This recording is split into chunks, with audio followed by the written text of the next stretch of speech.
मित्रांनो, सध्या जपानमधल्या एका माकडाच्या पिलाची ही कहाणी जगभरात व्हायरल होत आहे. जन्मानंतर अवघ्या काही दिवसातच याची आई याच्यापासून दुरावली. एकटं पडलेलं हे पिल्लू जेव्हा इतर माकडांकडे मायेची याचना करायला गेलं, तेव्हा स्वतःच्याच जातीच्या लोकांनी त्याला झिडकारलं.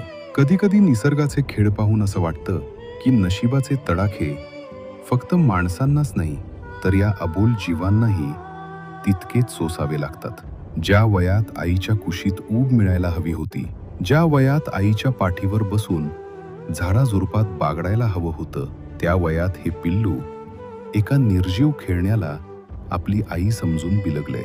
ते खेळणं बोलत नाही, ते खेळणं त्याला कुरवाडत नाही, पण या माकडाच्या पिल्लासाठी ते खेळणंच आता त्याचा भाऊ, मित्र आणि संपूर्ण संसार झालाय. दुर्दैव बघा, रक्ताची नाती जेव्हा पाठ फिरवतात